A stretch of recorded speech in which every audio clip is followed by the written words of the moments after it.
Hello everyone, I'm Brian and welcome back. This is part two. I think, is answering the questions about how good movements, good parties, whatever good groups of people ends up getting corruption in it. And this is a direct continuation from the last one. It is a lack of proper spiritual foundation to common life that is causing corruption in all spheres of human activity. Oh yeah, and the last thing you said in the last video was about spiritual corruption. And after saying that, yeah, it's I thought it's like, how is it spiritual corruption? But I think it's the lack of spirituality in people, as in the goodness, and I mean in the goodness of people, where we think of only of ourselves as opposed to thinking of other people, or thinking of selfish things, or selfish things, as opposed to selfless things, and then we end up, and that's how corruption happens. Hmm? So, when a reformation indeed does come, it will be a reformation not only in our politics, but also in our education, also in our movies, our literature, our politics, our everything, our relationships. It will be a fundamental change in who we are as a people. And if this kind of a cataclysmic change is to be brought about, let's be patient. Let's be patient with a desperate vigor. When it comes to action, we must act vigorously. When it comes to results, we must want them desperately. But equally, we must know that what we are asking for is something very big, and therefore it's definitely going to take time. Thank you, Acharya. That's all from my side. Thank you. Thank you. So, hello Ajayji, I'm Amal Surendra. So, my question is that I think more and more people nowadays are realizing the current predicament that they're in, as you were describing. And I think they realize that they need more in life than what their current life offers. But there are also many false sources, out there that claim to offer enlightenment to people. So, how does a common person, or like a common, possibly gullible mind, seeking a change in life, differentiate from the good channels, differentiate the good channels from the bad? Channels in which domain? Do you have something particular in mind? I don't have a particular. It can be, I think, anything. It can be in terms of be it medicine or literature or Spirituality. just anything general about their lives. So everyone has different things they want to improve about themselves, and they seek different channels. And I think nowadays the options are plenty. So how does one go about recognizing what is right for them?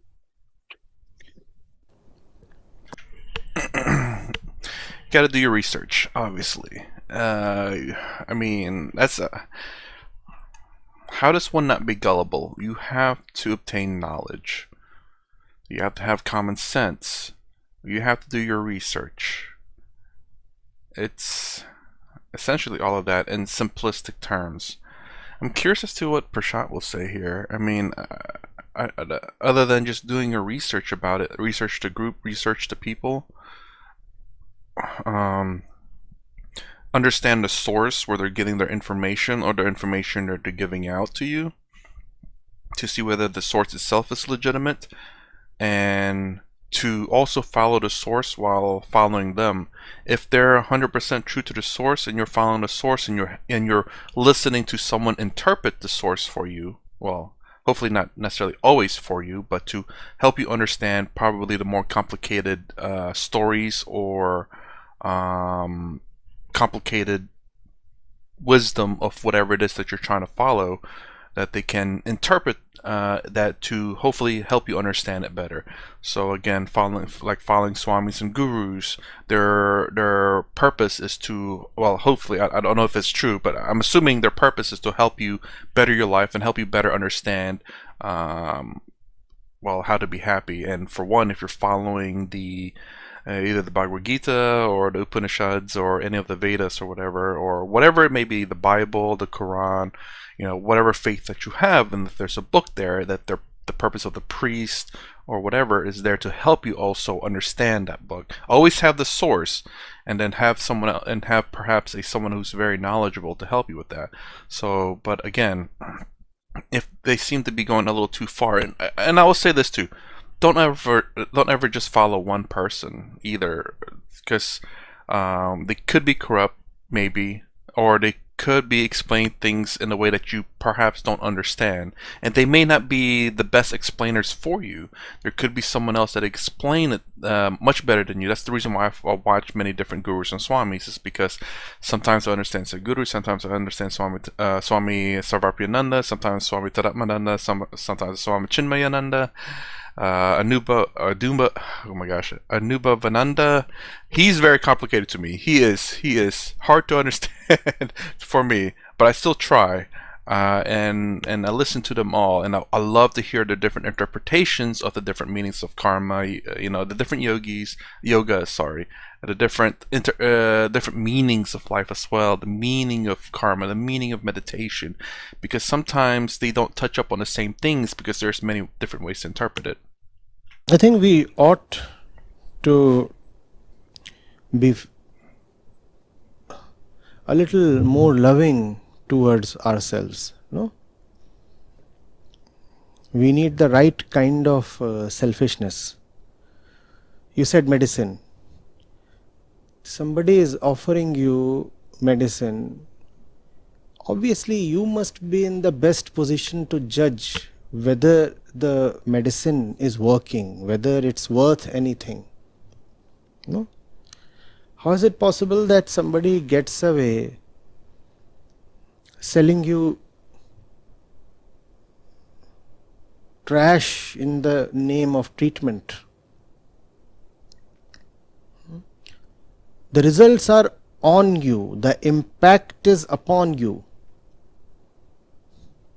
So you know what is happening, you know what you experienced, what you became, what and how much you had to pay up in the entire process. You know what you gave and what you got. So how is it possible that people are being conned so easily?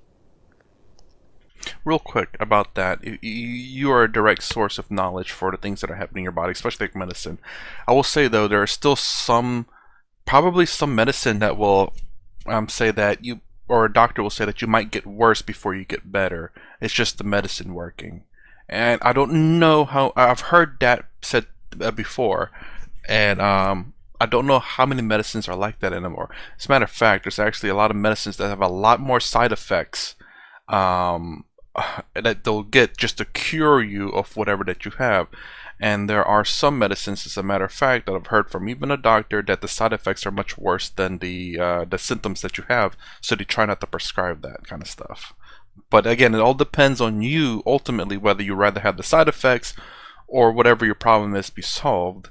And but yeah, I'm still I'm not doubting what he says. Like, you are genuinely the true source of how you're feeling whenever something's prescribed to you. But sometimes, very rarely, I think there could be some medicines that might make you feel a little bit worse before you start getting better. I don't know for sure, but I'm curious as to, I guess the thing is to take it to see how long I'm going to be taking this before I start feeling better. And if it's not working for you in that set amount of time, then obviously it's time to move on. Even I've heard some doctors say they'll prescribe you something to see how it's working, because everyone is different, and perhaps some medicines work better for some people and some don't. Somebody tells you, I've made a great movie, come and watch it. You go there, you are the recipient of the visuals and the sounds and the entire experience. Who but you can for sure declare what the movie is worth for? How is it possible that you emerge from a third-rate movie and you do not know how you felt about it? But we do see all kinds of stupid movies succeeding at the box office. 300 crores, 600 crores, 1000 crores. We see all kinds of rubbish succeeding in the name of literature. National bestseller, international bestseller, lakh copies sold, 2 lakh copies sold, 10 lakh copies sold, and that fellow is peddling nonsense of the worst kind. Trash in the name of philosophy, superstition in the name of spirituality, and still the fellow is succeeding. Do we care for ourselves? When I'm reading something, am I asking myself, what is the impact this is having on me? Am I any better off by consuming this literature or this person or this medicine or whatever it is? There is so much that the world serves up for our consumption, and extracts a price from us, no? Real quick, actually, about what he's saying about that, about how bestseller or best movie made so much money. I guess that's something that you do have to watch out for, obviously. But like, especially certain movies or books that's been released in the United States, that's like, oh, it made a lot of money. Just because it's made a lot of money doesn't necessarily make it good, because a lot of people, what's going on is they're watching it for themselves. After watching it, then the judgment happens. So while it's true, the statement says, oh yeah, it made $60 billion, this weekend, but it has garbage rating because everyone that watched it, they want to judge it for themselves. They don't want to take anyone's word for it. So they go and watch it and then they rate it. And all of them says it's garbage. $6 billion or however much fancy numbers you want to throw it at it doesn't make it good. So, and it's very much what he's saying about like the best seller, best international seller, best movie or whatever, or not best movie, but like, there's also another general disconnect between the movie rating, the people who go watch movies to rate them, and then the average viewer too. There's been that going on like Rotten Tomatoes and stuff like that. It's been very odd where most of the time you start seeing like movies that are rated really highly with movie reviewers but really low by the average viewer, but then you have the opposite where the moviegoers say it's garbage movie, but then you have the audience saying it's like a very good movie. There's a disconnect there too that we also have to understand. Nobody gives us anything for free. When you take that in, are you asking yourself, what did I get out of it? Or are we so unthinking and so insensitive towards ourselves that we just don't bother? Let's say you have been called to a party. You went to the party. You spent a fair amount dressing up and doing all the stuff that is needed. And for 6 hours you were there consuming the loud blaring music and the booze and the inebriating visuals. The entire atmosphere was designed to pull you down in terms of your consciousness. Is it not important that when you return you ask yourself, what was the whole thing about? What did I get out of it? Do we take stock? Do we pause to reflect? Or next morning when you get up, with a heavy hangover, you just carry on. Very interesting he said that now. I'm sorry. In the last video, he's talking about utility, how and things that when we live in life, we look for utility in life. And essentially, this is what he's saying here. What utility did I get, or what did I get out of going to this party? What did I get out of, doing whatever it may be? Or did I just go there, got nothing out of it, and then just moved on about my life? That's what it seems like he's saying here. Which is not exactly it's true for the most part. A lot of people I hear is like, oh, I was so drunk I don't remember anything. It's like, I don't know if that's a good thing. I think you should be conscious of the things that you do. Whether it's a bad experience or a good experience, you should be conscious throughout that experience, and willingly and actively making the decisions, not inactively making the decisions, which can be very a bad thing. Meaning that you could end up doing something because you're so drunk that you do something very bad. As if nothing has happened. As if those 6 or 8 hours never existed in your life in the first place. You invested 6 hours there. You invested your money there. Must you now not ask yourself, what did I get out of that? And if you do not ask that question, then you will repeat that experience, because that experience is mainstream. That experience is being sold very aggressively by the culture and the market. Are you getting it? You are enrolled in a course. You are enrolled in a relationship. You set out for a pilgrimage. You say, I'm hanging out somewhere with my buddies. Must there not be a certain self-awareness? What am I doing to myself? What is this experience giving to me? And I'm, yes, talking of a certain selfishness and calculativeness. You have one life and you have a limited number of moments. Must you not calculate where those limited number of moments are disappearing into? And time can just fly away. You will think you are doing something worthwhile, and meanwhile the clock is ticking. The clock has no special consideration for you. Take an example. I hope we are together till this point. Yeah. So, Take an example. Let's say there is an elevator, right? And you have to go from the first floor till the 8th. And instead you take the stairs, right? And your friend takes the lift. All the time when you are climbing up the stairs, how do you feel? Do you feel unemployed, free, doing nothing, purposeless? No. When you are going up the stairs, you feel very purposeful. You feel as if you are doing something important, right? Not only are you doing something important, you are also investing a lot of energy in it. You can even start to pat yourself on the back for taking up a daunting challenge.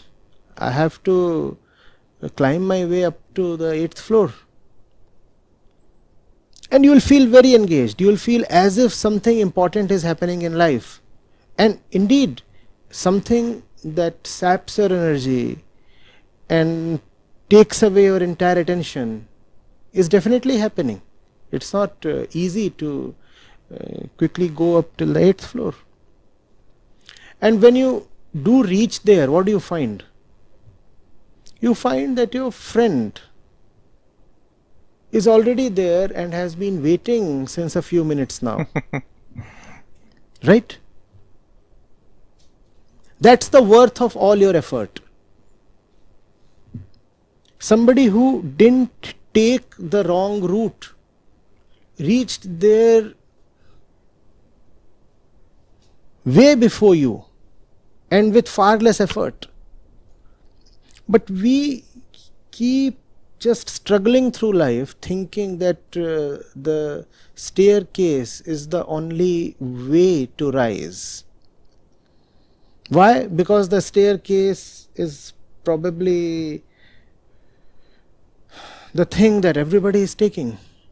There are lots of people there. It's a hypothetical example. I know very well that if there is an elevator and a staircase, nobody would take the staircase. I thought he would have went with honestly, I forgot what the question guy asked, but with at least this example, I thought of something else completely. I don't know if this is the same or not, but I thought of something else different.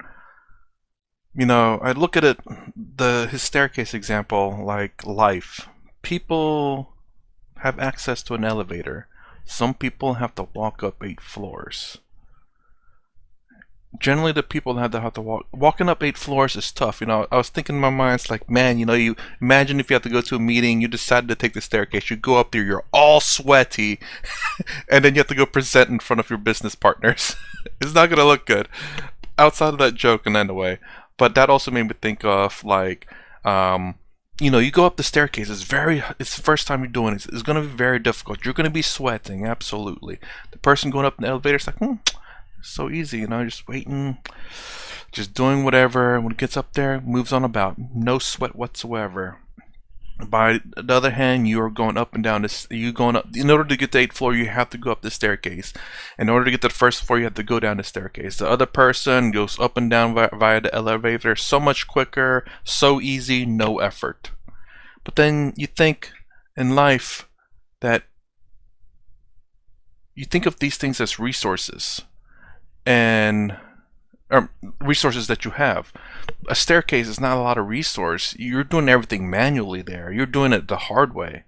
And the people who take the elevator have it also easy. Now that if the elevator was ever taken away, you would have it a lot easier because you've handled it before.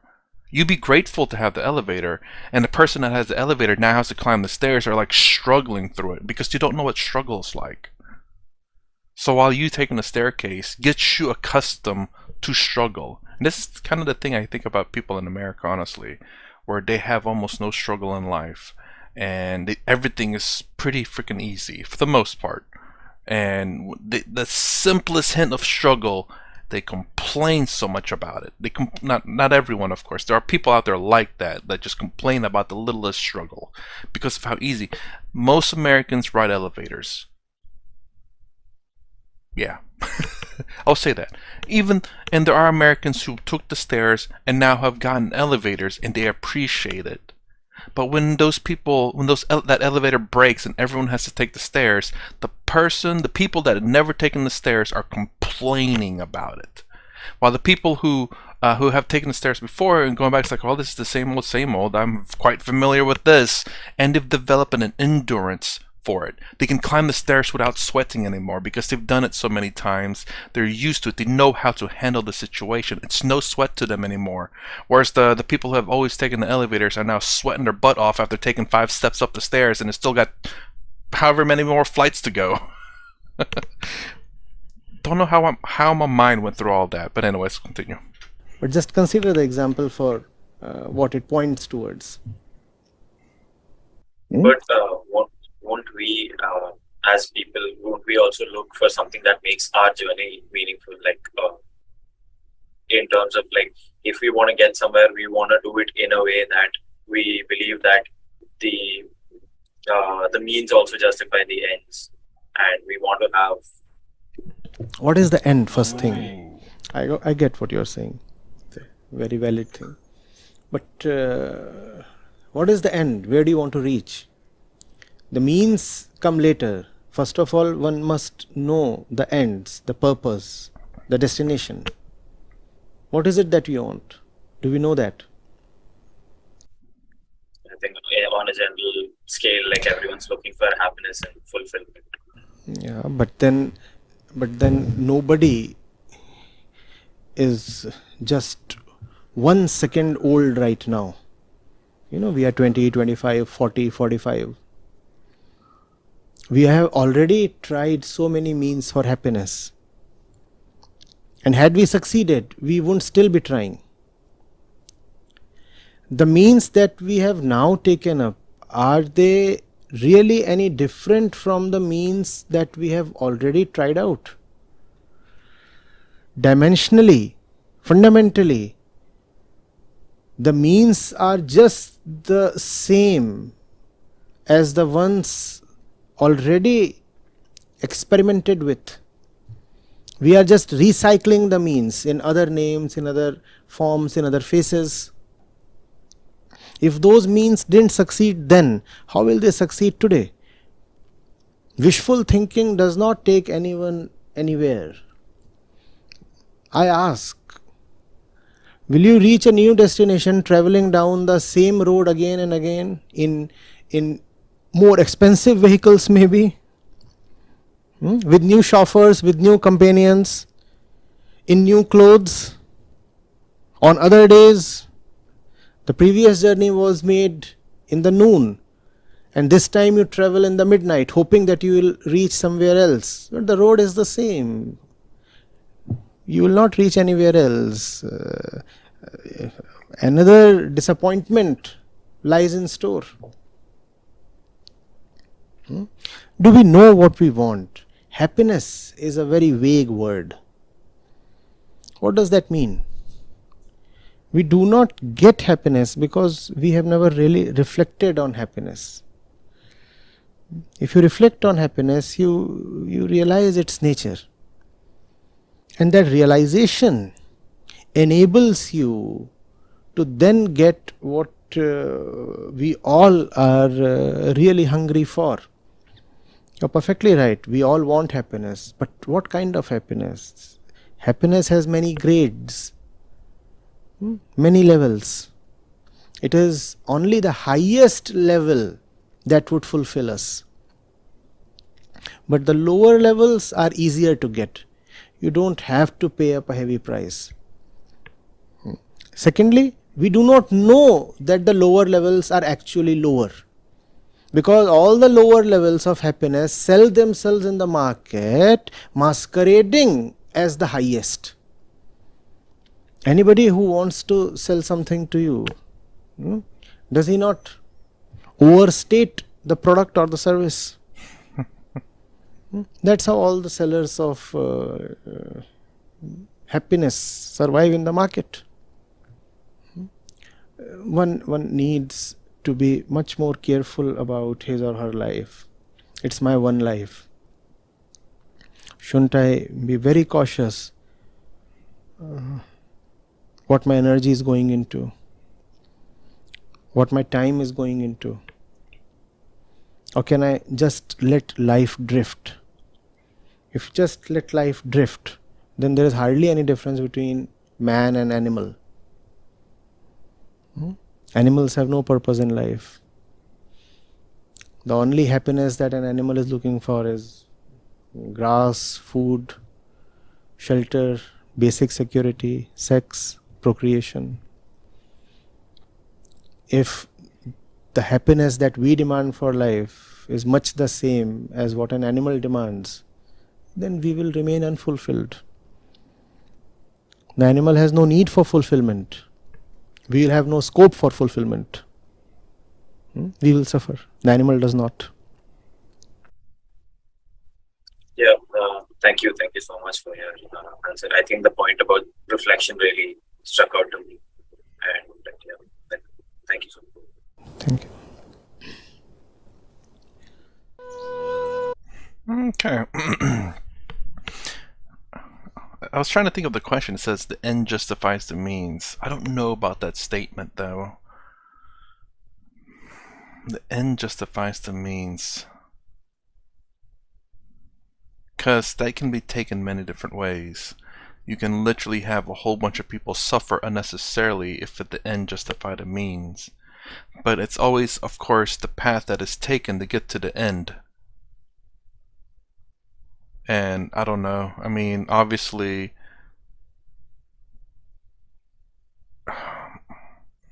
if the least amount of people suffer unnecessarily, so long as people are not suffering unnecessarily, perhaps the end justifies the means. Because obviously, things that are worth it in life does not come easy, and sometimes it requires suffering for it.